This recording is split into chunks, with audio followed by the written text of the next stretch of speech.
Hello and welcome to the Average Joe podcast. I'm your host, JoJo, and today we are talking the hoe phase and whether it's necessary or not, and what are some strategies or things you can do to, I want to say, better your hoe phase.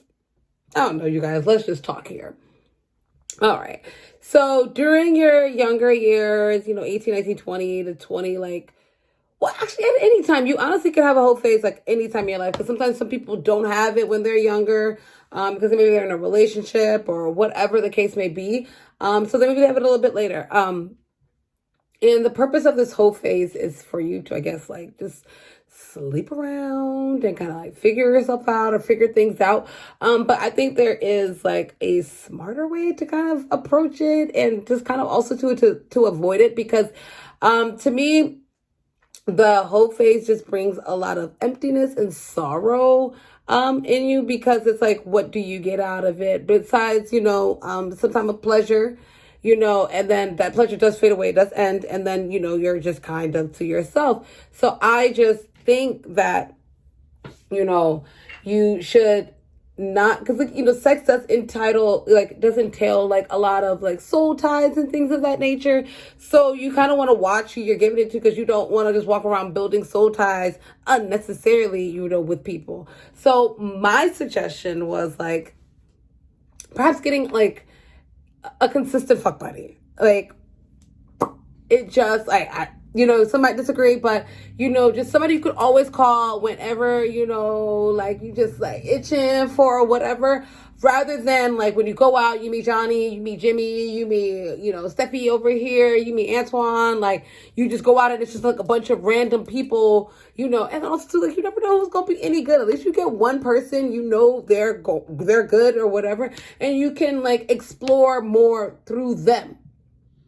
So you could just give them a try, and you could try all the things that you want or whatever, and then kind of get it out with that person, rather than just keep bouncing around and then calling it this whole phase and calling it this independent, because it is a vague independence, because it's just it just shows a lot of emotional unavailability.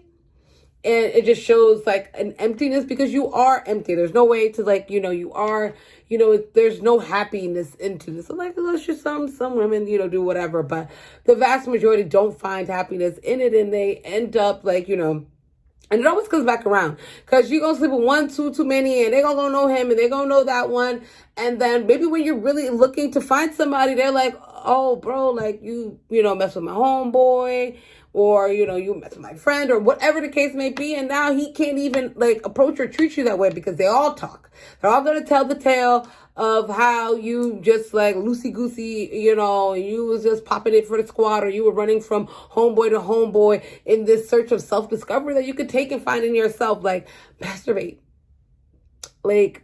Masturbate, ladies. When you make yourself, you'll be after you done, you'll be oh, shoot, I don't even know what I was thinking about. Do what? I'm able to fulfill myself. And that's where, again, a lot of my journeys and my talks, it's about self-fulfillment, self-care, self-awareness and everything, because you can't go out looking for something that should be found within you.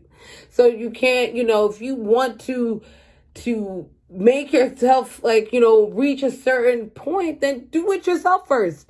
And then he will come along, or she will come along and do the other part for you.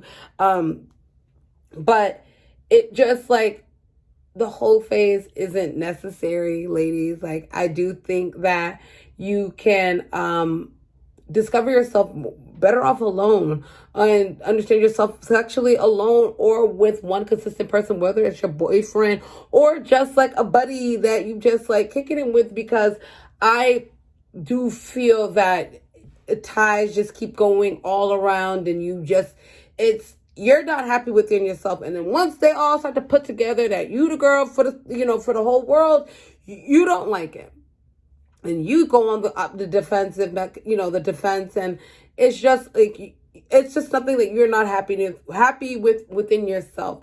So it's why even put yourself in that position? So I'm telling all the young girls out there, or even older ones, or whoever is thinking about doing it, don't, ladies. be very cautious and careful with who you choose to or not choose to, just because it does have some lingering effect that you don't want. You don't want those like emotions like lingering when they shouldn't be. And you should just like take the time to know. And if it's after a breakup does not mean go and do all that. It means take time for yourself, figure out what you want, what you like, and then approach it. Okay? All right, y'all. Like, I hope I'm not coming up a little too preachy or too judgy, and I'm not saying I did or did not go through the whole phase, because, like, I wouldn't really call myself a whole phase, like, or anything of that, to that extreme. Definitely dibbled and dabbled where maybe I shouldn't have, or, should have, maybe not, but I think I got myself up really quick and just knew better. So I'm kind of hoping that others know better and do better, because it isn't like you're like, this isn't as fulfilling as they make it seem on TV. And TV glamorizes things, y'all. Don't be fooled by all that, because you do have to go back into reality, okay? And the social circles are only this small, okay? They're only this small. They all know each other. They all will figure it out. It don't matter if it's a year, 2, 3, 4, 5. And when they do, it's fucking embarrassing, you guys. It's fucking embarrassing.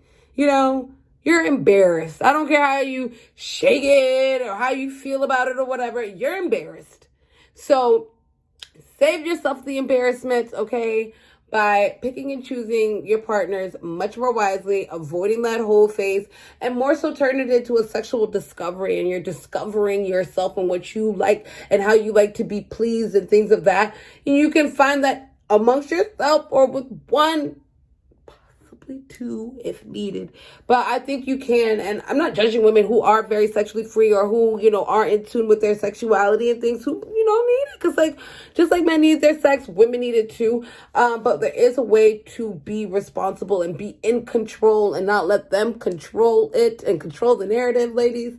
So make sure you're in control. Make sure it's your decision. Make sure you're taking care of yourself. Make sure you love yourself, okay? Make sure you're discovering what sexually pleases you and making sure that he's not coming in just catching his nut and bouncing. Making sure you are, pleased in everything, and you're also pleased in your decision, okay? So, thank you for tuning in to That Average Joe podcast. I'm your host here, Joe. Stay tuned for more, okay, you guys? We are discussing. I am speaking my truth, and I hope you can seek and seal your truth with me. Okay, thank you.